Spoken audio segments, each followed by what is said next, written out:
Roll Tide and welcome back everyone to the Crimson Tide Sports Network. I'm Roger Hoover. Great to be with you on this Thursday afternoon for this edition of Crimson Drive, driven by NASCAR. We're thrilled to have them on board as our new presenting sponsor of Crimson Drive. The NASCAR season rolling along just fine. Of course, here on campus of the University of Alabama, we're getting closer to fall sports beginning, especially getting closer to the start of football season. So we'll be talking a little bit of football, along with some softball and rowing coming up in this week's edition.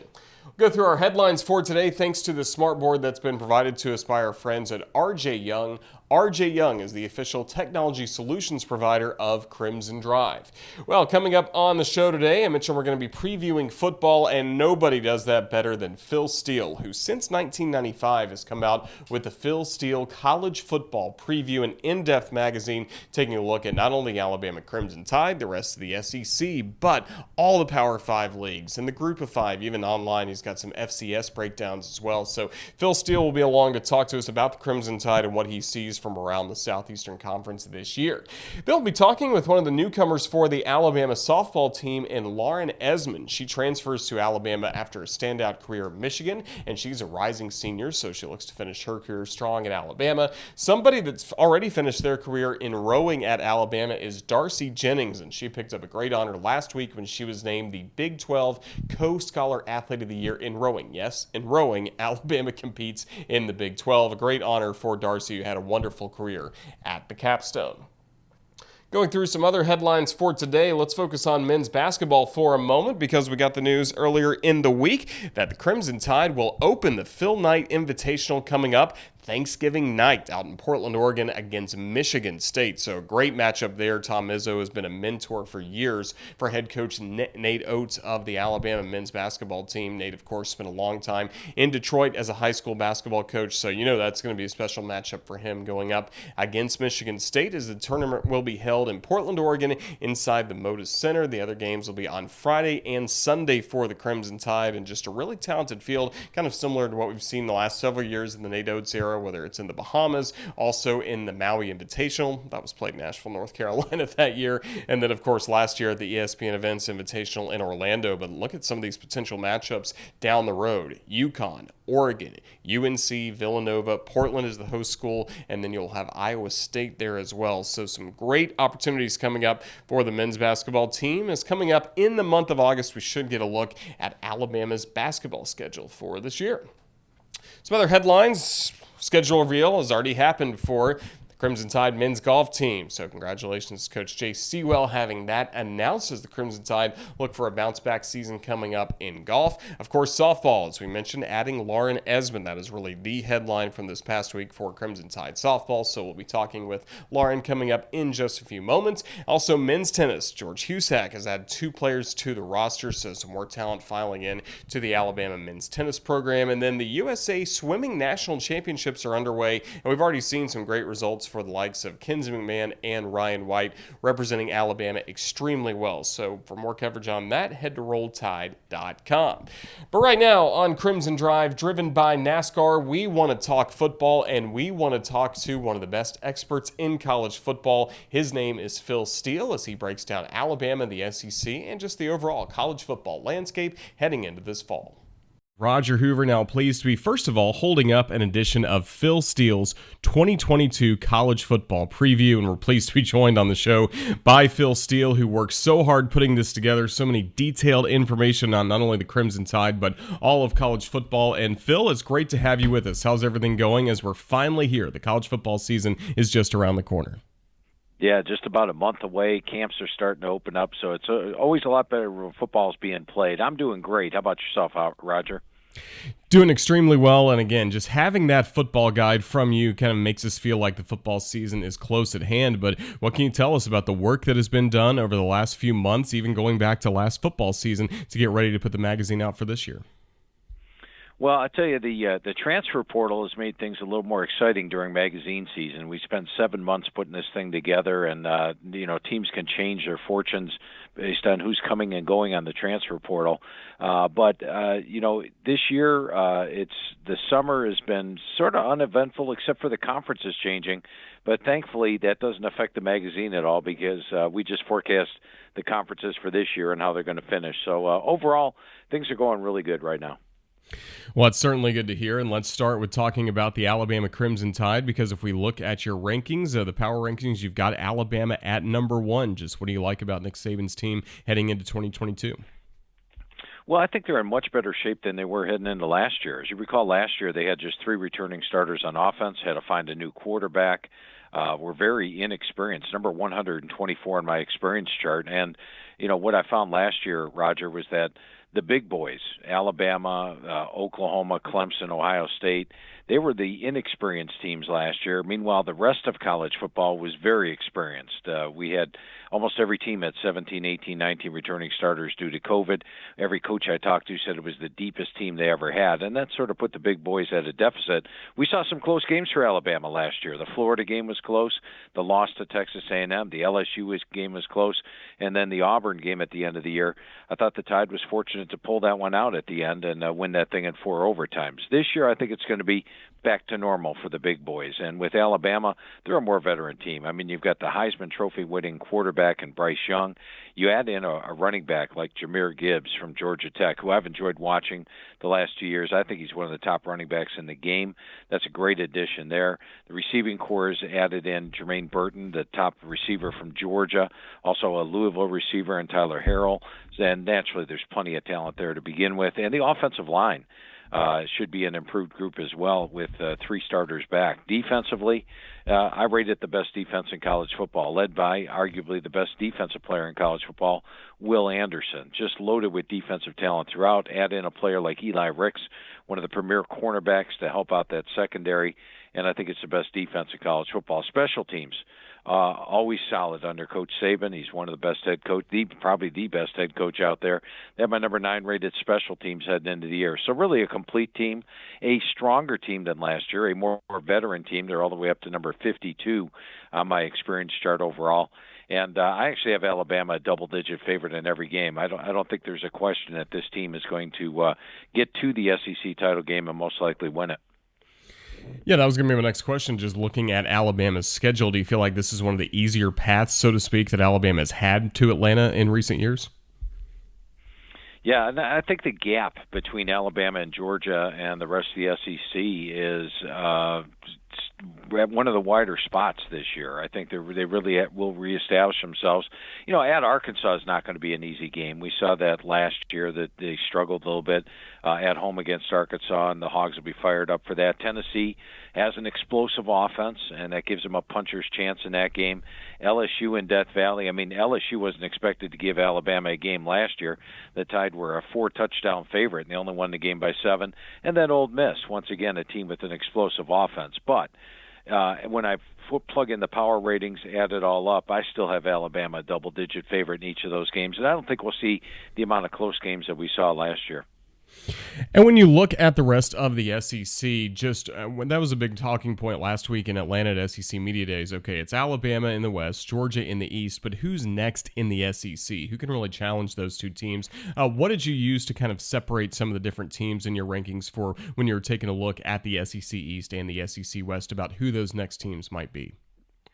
Yeah, I think the team that's the most talented, right up there with Alabama and Georgia, would be Texas A&M. I think Jimbo Fisher's doing a remarkable job recruiting at A&M, and when you look at their roster, it's got the depth of the Alabamas, of the Georgias. You get to the third string, and they have what I call VHTs, very highly touted players, just showing you the recruiting thing. The one thing A&M lacks this year is the experience. They're number 124 in my experience chart. As an example, they lose all their starting defensive linemen. So a lot of players gone, but by the time the season gets in the mid-swing, all these players now have experience. I think they'll get much better quarterback play with Max Johnson and Haynes King. Remember, Haynes King won the starting job last year, then got injured. They were forced to go with Zach Calzada. I think that the improved quarterback play, the overall talent, makes A&M, in my mind, the third best team in the conference. And then the next level, I would put teams like Arkansas. Sam Pittman's done a remarkable job. They've got the offensive line. They've got the veteran quarterback. Ole Miss hit the transfer portal hard. And on the other side, in the East, Tennessee, as mentioned, they've got the puncher's chance of winning any game. I mean, last year they averaged 39 points per game. This year my computer is projecting them for 45. And I think Florida is going to be a much improved team this year. In fact, they're number 2 on my most improved list. So I think that would be the next tier of teams in the SEC.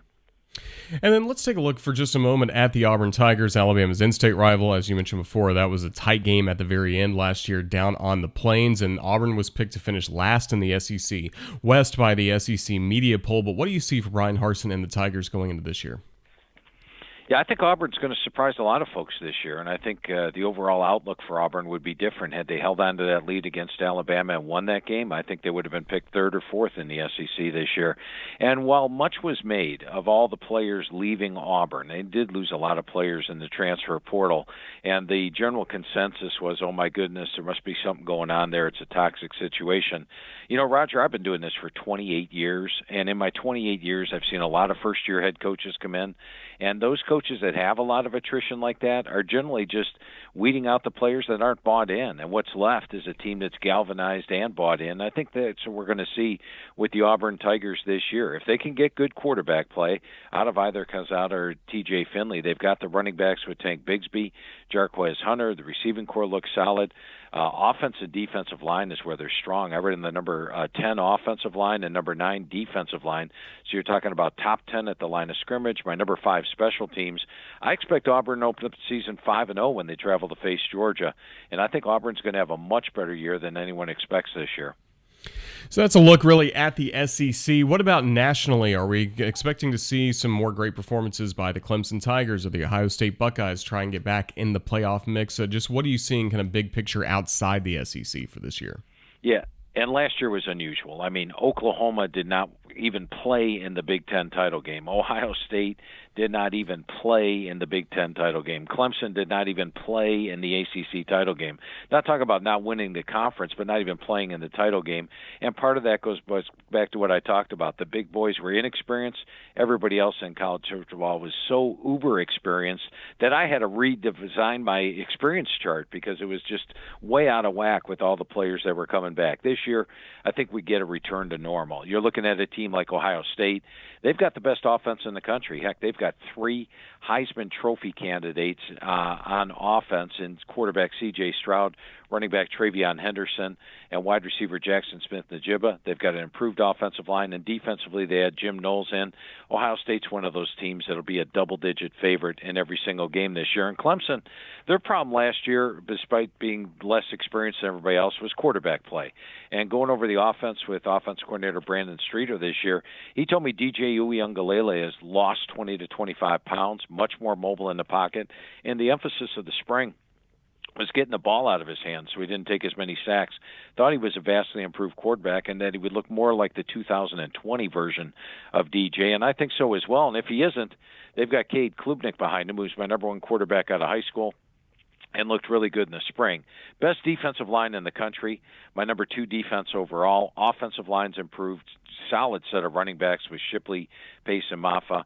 I've got Clemson winning the ACC this year, and I think Oklahoma returns to power in the Big 12. Remember last year, the 2 games they lost in the Big 12 were to Baylor and Oklahoma State, and both of those games were on the road. Baylor had practically everybody back from the season before. Oklahoma State has its entire defense back. This year, they're on par with those 2 teams experience-wise, but Oklahoma gets those 2 games at home. And keep in mind, Oklahoma, the last 3 non-COVID years, is a perfect 20-0 at home. And if you're concerned about having a quarterback coming in that's a transfer QB, keep in mind Dylan Gabriel in 2019 led UCF to a huge offense. They were one of the most potent offenses in the country. His offensive coordinator was Jeff Lebby. And guess what? Jeff Lebby's his offensive coordinator here, so he's familiar with the system. And I think Oklahoma returns to power in the Big 12. And as far as the other Power 5 5 conference goes. If you're looking for a surprise team this year, Roger, that nobody is talking about to make the playoff, I'm talking about the Utah Utes. And when you look at Utah this year, they showed in the Rose Bowl last season what they could do against Ohio State. They're always solid at the line of scrimmage under Coach Whittingham, and they've got my number 6 rated offensive line, number 17 rated defensive line. Last year they lost 2 early games, but then put Cam Rising in charge of the offensive quarterback. Rising's back. They've got a deep backfield, solid receivers, and the defense is always solid. Plus, when you look at the schedule this year, I've got Utah favored in 11 of their 12 games. I've got an Oregon game on the road as a toss-up.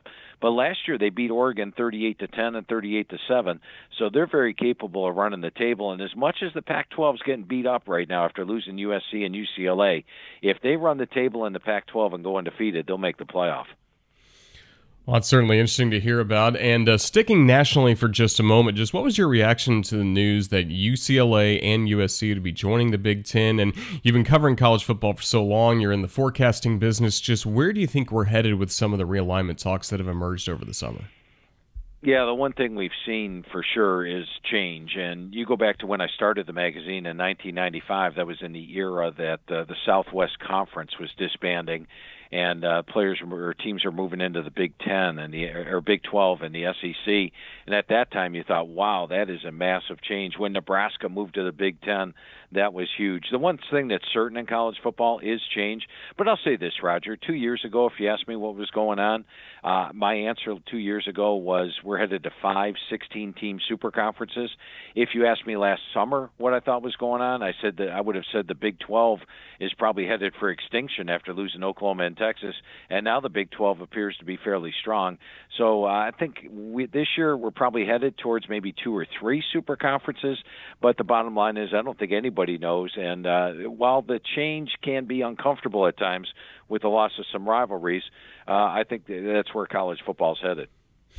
We'll get you out of here on this. We'd love to talk about awards, and Alabama players certainly win a lot of awards, including the Heisman Trophy the last 2 years with Devontae Smith in 2020 and Bryce Young last season as well. Just what do you think about Alabama's chances of getting a 3rd straight Heisman Trophy winner? Could it be Bryce Young? Could we see more conversation around Will Anderson Jr. this year? Yeah, I think we will see more conversation around Will Anderson Jr. And the one thing Bryce Young has got going against him, and the reason that there has never been a repeat of the Heisman Trophy winner since Archie Griffin is the only player to do it, is that now everybody's going to look at last year's numbers for Bryce Young. Nearly 5,000 yards passing, a 47-7 ratio, and say if he doesn't top those numbers, they're going to say, well, he didn't have such a good year. But I think Will Anderson is a guy who maybe there's some Heisman voters out there. I could tell you he was on my ballot for the final 3 for the Heisman last year. Maybe there's some Heisman voters that are a little unhappy they didn't give him a little more love last year, and that means they may give it to him this year. If Will Anderson has a big year, he is definitely capable. And then even a guy like Jahmyr Gibbs, if he emerges. So I think Alabama clearly has probably 3 potential candidates for the Heisman Trophy heading into the year. Well, that certainly sounds good. Again, Phil Steele with his 2022 college football preview. I've got it in my hands right now, and I picked this up at Barnes & Noble in Tuscaloosa. But Phil, where else can people go to pick up the magazine and get ready for this college football season? Yeah, and Roger, we actually had to print the magazine in 2 runs this year, and the first run went exclusively to Barnes & Noble, so that is your best place to get it right now. Probably within a week, it'll start appearing at the other stores, Books A Millions, Walmarts, places like that. But right now, the best place is Barnes & Noble. You can also go online and get it at philsteele.com. That's STEELE.com. And not only can you get the hard copy there, you can also get the digital version, which we update all the way through the start of the season. So if a player's lost to injury, we'll have them circled on the pages. We redo the write-ups if something has changed. The digital version is available at philsteele.com. That sounds great. Again, philsteele.com is the place to go for the 2022 preview. And Phil, just thank you so much for joining us here on the Crimson Tide Sports Network. It's always a lot of fun to catch up with you and get to talk about the upcoming college football season because it'll be here around the corner. But just thank you so much for your great work with the magazine, and thank you for joining us today. Well, thank you, Roger. Always great talking football with you, and always great talking football in the great football state of Alabama. You just got to have this magazine with you at all times, getting ready for the college football season. Even during the season, even on game week, I'll thumb to Alabama's next opponent and make sure I know all their personnel. Phil's breakdowns are just incredible. I have it with me every time I'm at Bryant-Denny Stadium or with Alabama on the road. Just such a valuable resource that is available now. Phil Steele and his 2022 college football preview. We will be previewing the Alabama softball season as the fall goes along. Of course, it's going to be a while until the Crimson Tide hit the field coming up in February, but Patrick Murphy continues adding talent to this roster, and that continued this past week with the addition of Lauren Esman, transferring to Alabama from Michigan, and we visit with Lauren to hear about. First of all, Lauren, Roll Tide, welcome to Alabama. How's everything going for you? Roll Tide. It's awesome so far. I'm not even on campus yet, and I already love all the support that I'm getting. So it's awesome so far. Have you gotten used to saying Roll Tide, even though you're not here just yet, surrounded by Crimson? Are you saying it to your friends and family on a regular basis, at least? I'm getting used to it for sure. There's been a lot of people that have come up to me and said Roll Tide, and I'm like, oh yeah, I am going there. It's just like it's a dream come true for me. So I'll be getting used to it very quickly. Well, we're really happy you're joining the Crimson Tide after you played 3 seasons at Michigan. Just tell us, first of all, about your experience that you had playing in-state. You're from Kalamazoo originally, but what was it like playing for the Wolverines the past 3 years? Playing for Michigan was great. I always wanted to go to Michigan, just being an in-state kid, and the experience playing for the coaches was great. And I just needed a change, and the change is Alabama for me. So that's just where God put me. You had a lot of high school accolades. You're the 2019 Gatorade Michigan Player of the Year in softball. What was that transition like going from high school softball to playing in the Big Ten at Michigan? Oh, it was a big change. Michigan softball is not like how like the South is. Like it's not that competitive. So I was usually on top and could beat people pretty easily. But then stepping into like the Big Ten, it was a pretty big change. And everybody, when you're in a Power 5 school, everybody's just as good as you. So you need to take a step back and reflect and go, I need to get better today. So that was my biggest challenge, was just adapting to how good the players were. Did you have some experience playing against SEC schools in your time with Michigan? Yes, we played against Florida and a couple South Carolina. I feel like that's about it. Florida State this past year at Clearwater. We played a lot of good competition down there last year. So, yeah. Had you been keeping up with the Alabama program from afar? Obviously, a lot of Women's College World Series appearances for Patrick Murphy's team. Had Alabama kind of always been in the back of your mind? Oh, yes, especially growing up. You guys are just always on TV, and it's just right there in your face all the time. And the fans are just amazing. And it's just a dream come true, to be honest. It's crazy. Yeah. Did you have any favorite Alabama players from some of those teams? There's just so many that are just amazing. This past year, I really liked watching like Allie Shipman and Ashley Prangy. I think like their transfer stories are just like propelling me to go and do what they do. So I think their stories have really just been in the back of my mind. Well, and you transferring to Alabama, once you go in the transfer portal, what were your initial conversations like with Coach Murphy? And did you have a chance to come to Tuscaloosa and see the campus before you committed and eventually decided to transfer? I initially didn't talk to Murphy that much. He was at a wedding in Mexico, so he was away for a bit, but every other coach reached out to me and was calling me all the time, asking how my games were in the Florida League, because I did that this past summer. And their support was just overwhelming. And that was even before I stepped foot on campus. So that part was just amazing. And then I got on campus and it was just, wow, like the campus was beautiful. The facilities, the fields, the stands, just how big it all was just amazing for me. So I think as soon as I stepped on campus, I knew I was going to go there. And what does it mean to you to see the commitment Alabama has made to softball and then envisioning yourself playing in front of a full house at Rhodes Stadium? Yeah, it's an eye opener for sure. one thing that really stuck out to me was that they treat all of the teams the same, like whether that's football, softball, golf, or anything. It's all equal, and I thought that was great, because that's something that I did not have at Michigan. The teams were definitely not treated as equally as I thought they were going to, so just knowing that is great. You mentioned a lot of this happened over the summer while you were playing in the Florida Gulf Coast League. What was that experience like for you, especially getting to step back in the circle? We mainly saw you as a hitter at Michigan, but you got to pitch a lot over the summer. I did the Florida League the year before, and I pitched a little bit in that. I just love pitching and I missed it. So I was like, I'm going to go down in Florida and pitch. So the year before I did that, and I just fell in love with the league. I fell in love with the people down there. Gray Robertson's down there, and he kind of took me under his wing. And I decided to go back this past year. And once I went in the league, I was like, I know I can go somewhere to pitch.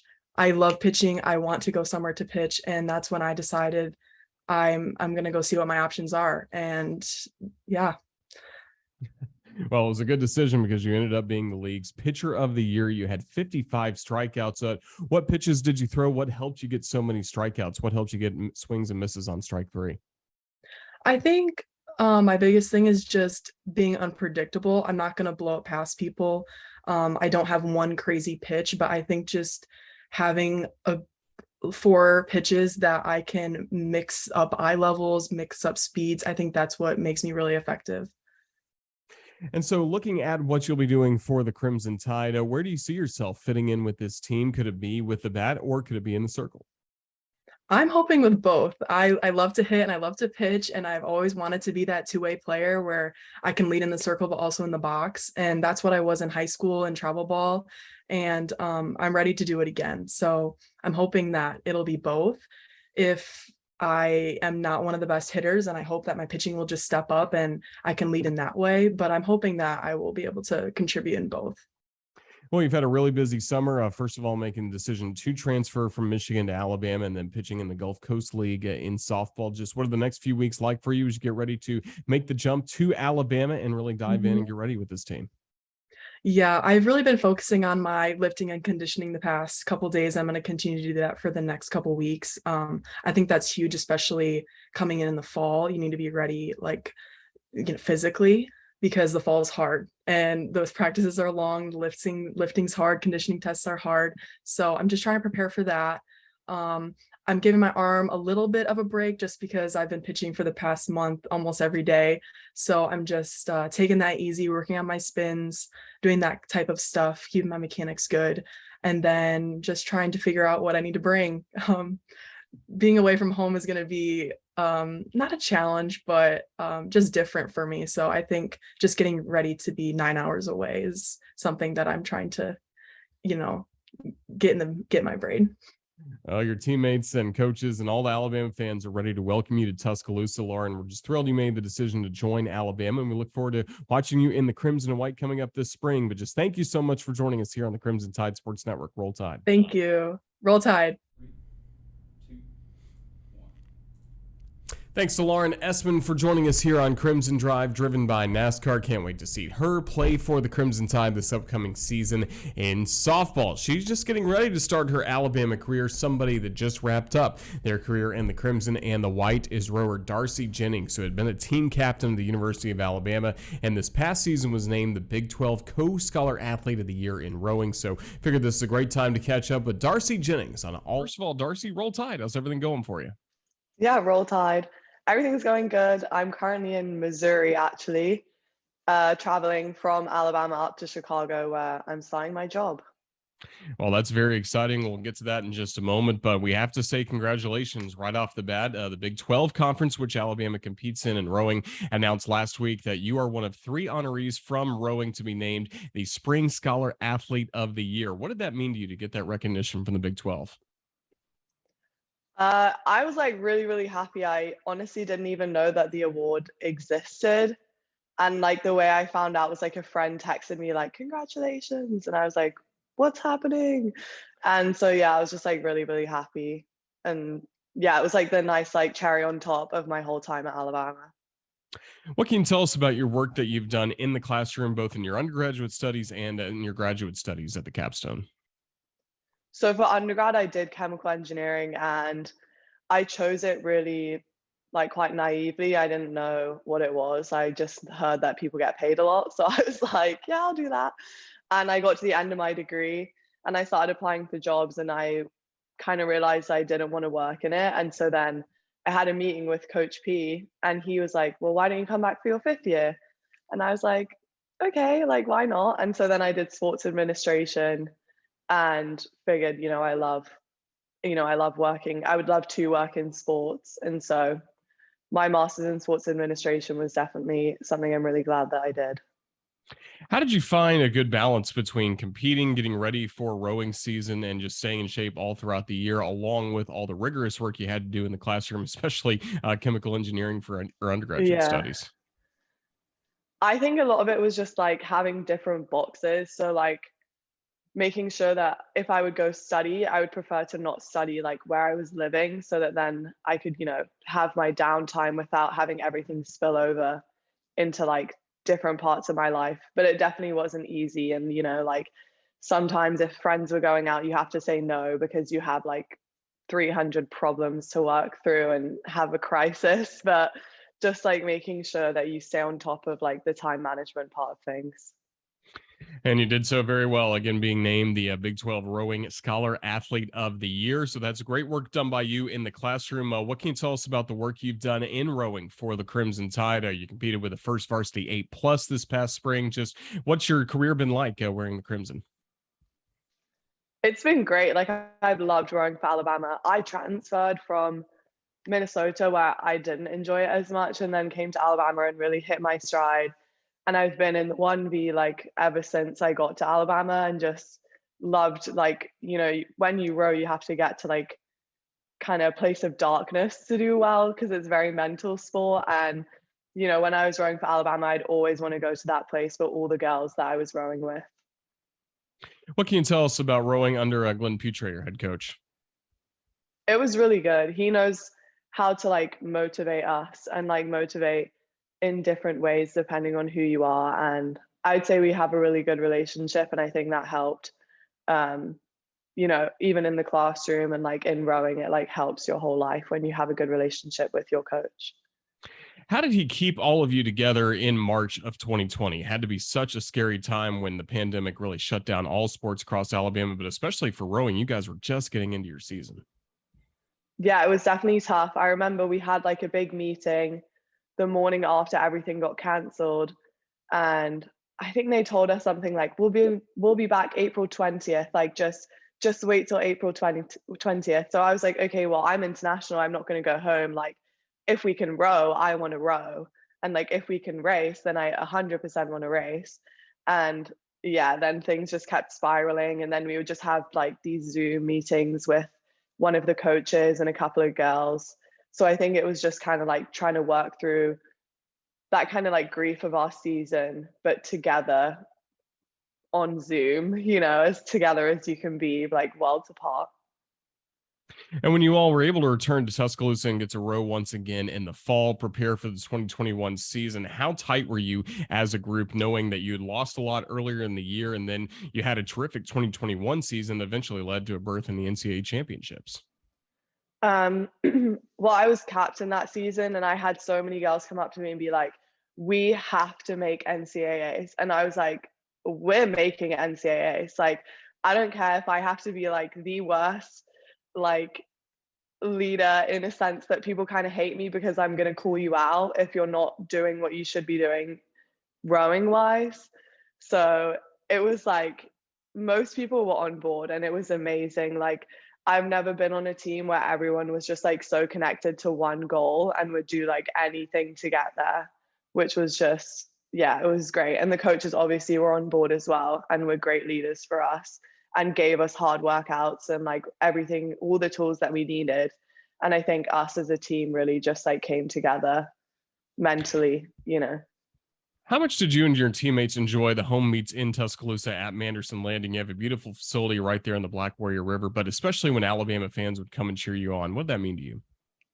It means so much because if you'd been to one of the home meets a few years ago, the amount of people that come was a bit sad. Like, I don't think many people knew about rowing before Coach P got here. And like through the years, I've seen so many more people come and watch. And like this past one, when it was like senior day, and there were so many fans and so many supporters, like it made me so happy, like to just see how we've made an impact on the sport and really like made a name for ourselves at Alabama. You mentioned you came to Alabama from Minnesota, and originally you're a native of London, England. So I got to ask, what was the transition like to Tuscaloosa and being part of the culture at Alabama in your first days at the Capstone? At first, I guess I was kind of like, wow, these people are crazy about Alabama. Like, what's all this about? But then, like, 3 months down the line, I'm like, roll tide, you know? So I think it's just so easy to buy into the culture. And that's what I wanted. That's why I came to America. I was like, I want to experience something that I've never experienced, and I want to immerse myself in it. And yeah, there's like hard times because your family is across the ocean, but luckily we have technology so I can FaceTime them and things. But yeah, it was different, but I loved it. So did you enjoy going to football games and getting to interact with a lot of the other student athletes on campus? Because we see the bond is really there between all sports. Yeah, football games are really, really fun. I think that's definitely a highlight of the fall, is going to the football games and just kind of being, having the student athlete section and being around people are just working as hard as you and want to go to the football game and like have fun at the weekend. So definitely fun. Well, that's certainly good to hear. Well, as we start to wrap things up, Darcy, you mentioned you're on your way to Chicago to start a new job. Just what can you tell us about your plans after Alabama? So I'm doing nothing to do with chemical engineering and I'm following my dreams of working in sports. So I'm going to be working for the Chicago Bulls, and I'm doing like a ticket sales program with them for a year. And after that year, I will see where life takes me. I'm kind of on a free plan kind of thing, no ties, like too tight on my future. Well, it's certainly exciting. Best of luck with Chicago Bulls and everything you have coming up. And just congratulations on a great career in the classroom, also on the water with Alabama rowing. Darcy Jennings, we've really enjoyed catching up with you. Thank you for joining us. Roll Tide. Thank you so much. Roll Tide. Best of luck to Darcy Jennings with everything she has coming up for her in Chicago. As we heard about at the end of that interview, Glenn Putre, the rowing coach, has a lot to be proud of with Darcy and the way she led this Alabama program in rowing over the past few years. Congratulations once again on being named the Big 12 Co-Scholar Athlete of the Year in rowing. That interview is going to wrap up this edition of Crimson Drive, driven by NASCAR. Thank you so much for joining us on this Thursday afternoon. I want to say a big thank you to Darcy Jennings for joining us, along with Alabama softball transfer Lauren Esman, and then Phil Steele, who publishes each year his college football preview. Really enjoyed his insights for a third straight season. Phil has joined us to get us ready for Alabama football. So big thanks to Phil Steele for joining us at the top of the show. If you missed any of these interviews, of course, this show is always archived. And if you want to listen to these interviews as well in podcast form, you can find those on the Alabama Insider Podcast, wherever you get your podcasts. I highly recommend, though, the Varsity Network app, Alabama Insider Podcast. Very convenient right there on the Varsity Network app. Thanks as well to our producer, Ethan Carabin, putting this show together. Thanks to all of you for watching. We'll be back coming up on Thursday, August 4th of next week. Yes, we are getting into the month of August. That means that Hey Coach is around the corner. That means as well we'll be heading to the practice field because Alabama football is about to begin practice for this upcoming fall season of Crimson Tide football. So a lot to look forward to once the calendar goes from July to August. Can't wait to be back with you coming up next Thursday at 2 p.m. right back here on the Crimson Tide Sports Network. For everybody with the network, this is Roger Hoover again saying thank you for watching, and Roll Tide.